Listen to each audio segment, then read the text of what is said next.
sana sa taas, yung isa na sa baba. Pero as of this game, we're all equals. Pero first game of the bucket belonging to Martinez. And one should comfortably win this ball game against a 0-5 team, but Valenzuela will put on the effort in this game.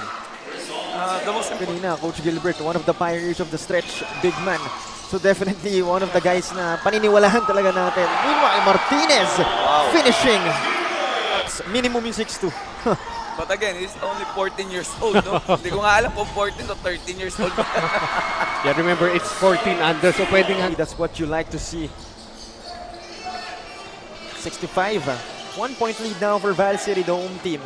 And take note, unfortunately, talo sila their last 2 games. So, hopefully, mga bunso, ma-avenge nila yung mga... But first order of business, how do they contain itong si Teok already with 5 points in the game? Meanwhile, they're able to sink that shot. That is Lizo.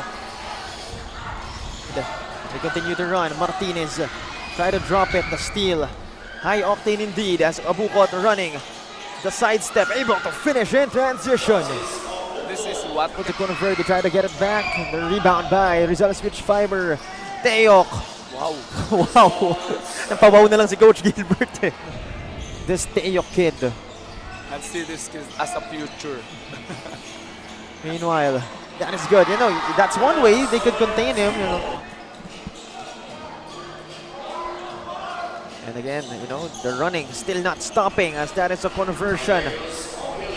Grabe, ang bilis ng laro, no? Hanggang third quarter to fourth quarter. May back pain na itong si Coach Gilbert. Mamaya stiff neck naman, diba? Meanwhile, Angeles, that kid, another 2 points for him. And more importantly, as we take another look, Angeles in this first fast break opportunity. And he had another one as well. This time a pass from Teok.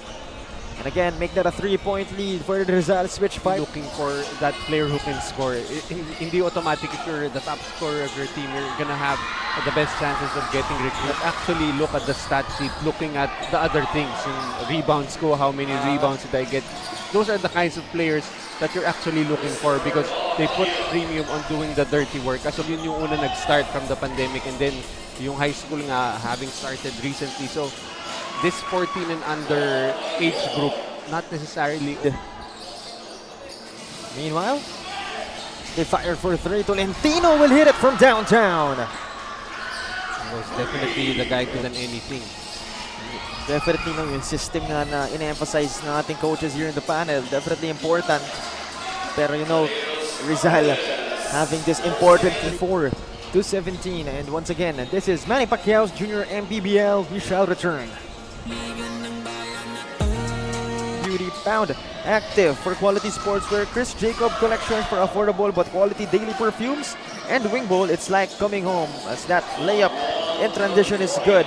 Fast break points for Rizal, and again, parang same problem as their 16 and under counterparts. Valenzuela not being able to get back in transition. Up top, trying to find his teammates. Baun will fire one. Unable to hit, they try to get it back. They do. Mayor, one-hander, that's good. And again, Manila against Manila, he finished with 22 points, 20 rebounds, but so far only 2 points and 6 rebounds. This Rizal squad, but they're not able to make it. And they're able to get the steal though. They continue to attack, they drop it. De La Cruz, conversion for Rizal. Coach, may drop off of skill. Iba pa rin yung energy. As long as the same yung energy, most likely same din yung output.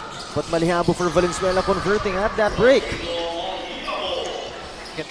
But right now, ito na nga yung defense na sinasabi natin, De La Cruz. The presence of mind to make the steal and the conversion. Venezuela, and doon sila lumalamang dito sa game na to. And makikita mo, lahat ng press na ginagawa nila sa backcourt, ginagawa nila kasi doon sila nakaka-score.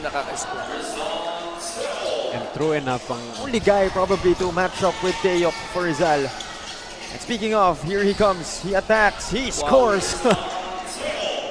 What a pick from the guys. But still Martinez and Tolentino still on the floor. As of right now, good pass. Yun yung sinasabi mo, Coach Gilbert, he can pass. Nasabi ko lang, di ba? O ayan, pinakitaan tayo ulit. Shooting as Tolentino will escape but will not make the 2. Nice pass.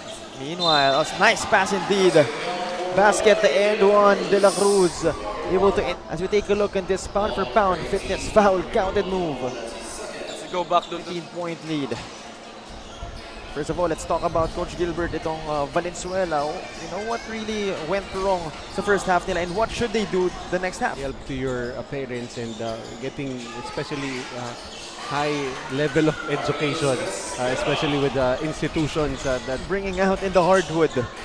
Yan na nga sinasabi natin, another steal. This time it's Reliora attacking the paint. Here we go, 3 minutes gone by. We're nearing a 20-point lead already.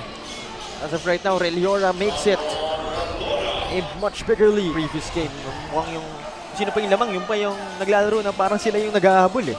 that's you build in the culture kasi yung mga ganyan. Kasi darating at darating yung times ganyan din yung mangyayari sa'yo. The pressure in the situation also. Speaking of handling the situation and pressure, once again it's Reliora, if I'm not mistaken.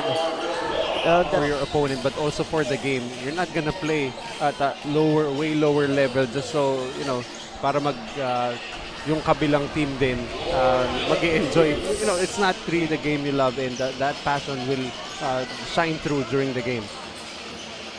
You know, moreover, Coach, you know, it's really imposing a statement din. Kami yung team na kakatakutan nyo down the playoff. Their roster right now isn't playing for Rizal. Right now, it's Reliora once again. I think he has 8 points already just in fast break points. Third period.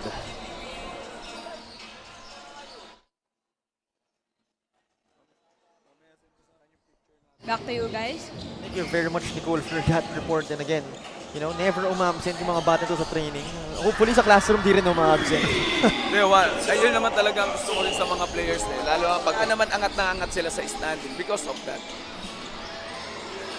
And again, another point ni Nicole kanina, Tendilia de la Cruz for Rizal. Naglalaro kahit may injury. So kanina, si Ema naglalaro din kahit may injury. Teamwork.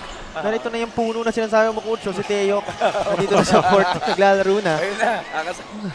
Kasi bago maging puno yan, kailangan itanim mo muna yung mga seed, di ba? Nailusot mo pa yun, ayos ano eh, sabi nila, di ba? Homegrown. As of right now, we're seeing the gems for Rizal. So far, Valenzuela again, they're still doing their best to cut this lead. And ito si Martinez, he's continuing to Pero yun na nga yung point ni Coach Noy a while ago. You know, teamwork makes the dream work. For players naman, kung ano experience mo na makukuha dito sa laro na to, no? So nobody is looking at the score right anymore. Definitely, you know, a matured way, a matured of lopsided losses. Pero actually, hindi mo pa nga mako-consider na loss to, Coach Gilbert. You start the season 3-2. Di ba mga ganun? It's really about goal setting. You know, definitely, it's all about perspective. For me, I'll give an example lang, no? Kasi pag lumalang, ganito yung scoring, don't look at the score, just keep on playing. Keep your game. So, doon mo mabibuild yung confidence mo. Definitely, you know, it happens with the best of us, even an NCAA team like that. Running your sets for the repetitions. As of right now, you know, Rizal, wala atang planong tumigil itong mga batang to. And again, yun na nga yung respect na sinasabi na with Robert Bolick. Naku, parang pinapaalala mo yung mga bangungot kay Coach Gilbert. sorry. Sensitive topic. Pinaalala mo. As of the moment, ang binabangungot ay ang Valenzuela. Nasa likod pa natin yung alumni, yung Beda. As of right now, itong Valenzuela can't seem to find the right place and the right time. And that's another conversion for Rizal.